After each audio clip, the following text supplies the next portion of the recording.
संसार का हित करना चाहिए, समदृष्टि होनी चाहिए। राजा वही है जिसके राज में कोई पाप ना हो, जिसके राज में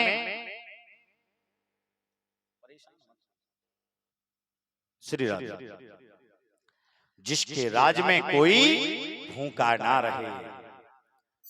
एक बार द्वारकाधीश के राज में, एक बार द्वारकाधीश के राज में एक मैया ने मिट्टी की चोरी की और भर के पोटली बांध के ले गई। अब द्वारपालों ने सोचा कि इसने कुछ महल से चुरा लिया है, तो उसको पकड़ लाए, चोरी के इल्जाम में खड़ा कर दिया। उससे पूछा गया आपने कौन सी चोरी की?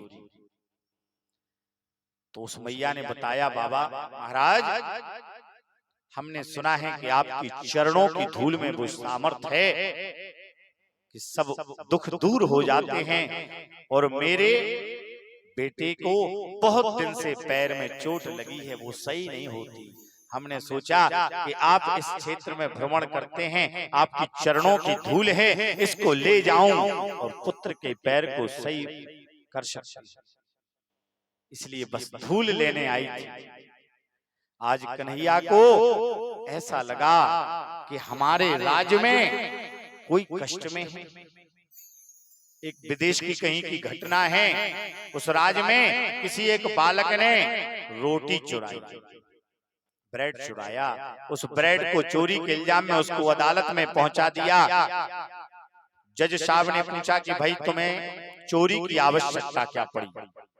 बोले सर, मैंने जगह जगह भूख के कारण भिक्षा मांगी, लेकिन मुझे कहीं भीख नहीं मिली। जब भीख नहीं मिली तो मुझे मजबूरन एक ब्रेड चोरी करना पड़ा। तो जज साहब ने कहा कि जिस व्यक्ति ने इसको पकड़ा है और जिसने इस व्यक्ति को खाने को नहीं दिया, उस व्यक्ति को 10-10 हजार रुपए जुर्माना लगता है और वो 20 हजार रुपए इसको दे। बोले आपके होते हुए कोई ऐसा व्यक्ति हो कैसे गया कि उसको भीख मांगनी पड़ी और चोरी करनी पड़ी? ऐसा माहौल ही तैयार ना हो कि कोई भीख मांगे और चोरी कर सके। राजा के राज्य में कोई भूखा नहीं रहना चाहिए।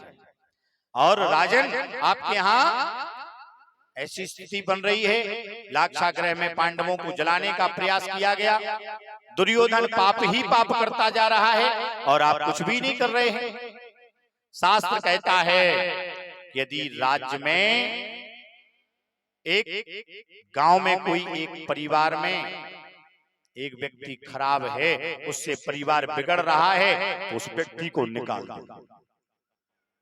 गांव में एक परिवार खराब है तो गांव को से उस परिवार को हटा दो। और आपके यहाँ तो एक पुत्र के कारण राज बिगड़ रहा है, आप समझाइए इसको, नहीं तो इसको नगर से बाहर करिए। इस बात को दुर्योधन ने सुन लिया, आए बोले काका क्या कह रहे हो? आपको मंत्री पद हमने दिया है और हमारी ही निंदा कर रहे हैं।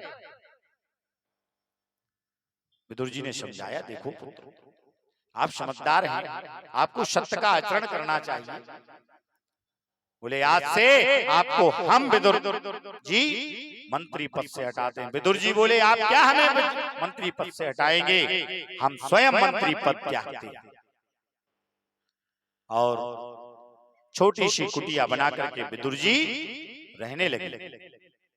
और वो दिन आया जब भगवान कन्हैया पांडवों के पक्ष से दूत बन के आए। और जब दूत बन के आए, दुर्योधन ने 56 भोग तैयार करवाया, सुंदर महल सजवाया, सारी व्यवस्थाएं की गई, साम दाम दंड भेद की। यहाँ विदुर जी को पता चला कि मेरा कन्हैया आ रहा है। जैसे विदुर जी को पता चला कि मेरा कन्हैया आ रहा है, महाराज विदुरानी से बोले, देवी हम तो देखो कन्हैया से मिलने जा रहे हैं। विदुरानी बोली, आज आप मंत्री पद नहीं है आपके पास कि कन्हैया आपसे मिल सके। अरे और वो ना जाने कितनी भीड़ में होंगे उस मंच पे। बोले या वो हमको नहीं देख पाएंगे, हम उनको देख लेंगे, और हम उनको नहीं देख पाएंगे तो वो तो हमको देख लेंगे। एक बार सूरदास जी से किसी ने पूछा, सूरदास जी आप प्रतिदिन ठाकुर जी के दरबार में जाते हैं, आपको दिखता तो कुछ है नहीं। बोले देखो हमें तो नहीं दिखता है, लेकिन मेरे कन्हैया को तो दिखता है ना कि मैं आया हूं। आज वही भाव विदुर जी का कि हम देख पाए या ना देख पाए, लेकिन वो हमें जरूर देख लेगा। विदुर जी भीड़ में पहुंच गए और वही हुआ।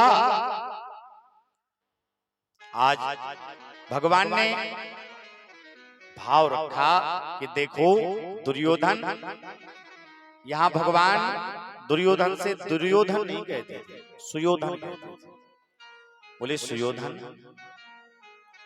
ये बताओ पांडव आपके भाई हैं? बोले हाँ हैं। तो बोले आधा राज उनका होता है कि नहीं होता है? बोले ये मत कहो, कन्हैया सुचक्रे नैव दास्यामि बिना युद्धेन केशवा, मैं बिना युद्ध के सुई की नोक के बराबर भी भूमि दान में नहीं दूंगा। बोले चलो, अरे आधा राज मत दो, लेकिन 5 पांडव हैं, 5 गांव तो दे सकते हो। अरे अपना जीवन यापन कर लेंगे वो, हम जो कह देंगे वो मान भी लेंगे। दुर्योधन बोले नहीं, बिना युद्ध के कुछ नहीं होगा। भगवान ने बहुत समझाया, राजन सुयोधन युद्ध की कहानियां तुमने नानी दादी की कहानियों में सुनी होगी, युद्ध स्वप्न में देखा होगा, पुस्तक में पढ़ा होगा, लेकिन युद्ध कभी शुभ नहीं होता है। युद्ध में दोनों पक्ष की याद, किसी की मां का बेटा चला जाता है, किसी की पत्नी का पति चला जाता है, कितनी संतानें अनाथ हो जाती हैं, कितने घर बर्बाद हो जाते हैं, तुम क्या जानते। लेकिन दुर्योधन ने एक भी बार नहीं माना। बोले युद्ध तो युद्ध। दुर्योधन बोले चलो ये बात हुई, आप केशव अंदर चलिए। मां गांधारी ने सुंदर सुंदर 56 भोग बनाया है। यानी जब किसी को मनाना पड़ता है ना, तो उसकी सेवा की जाती है, भोजन प्रसाद आदि व्यवस्थाएं किसी प्रकार से मानना। कन्हैया बोले देखो दुर्योधन, आज मेरे पेट में भूख नहीं है, और सुयोधन एक बात बता दूं, भोजन 2 जगह होता है। कब? या तो पेट में भूख हो, या भोजन कराने वाले के मन में भाव हो तो भोजन हो जाता है। ना मेरे पेट में भूख है, ना तेरे मन में भाव है।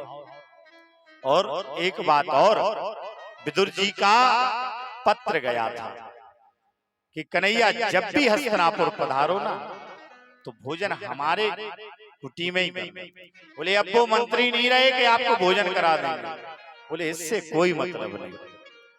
आज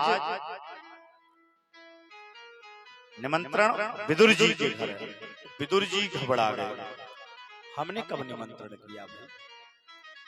और विदुर जी दौड़े दौड़े गए, विदुरानी मैं बाजार जा रहा हूं, वो कन्हैया भूखा है, उसने कहा है वो जरूर आएगा।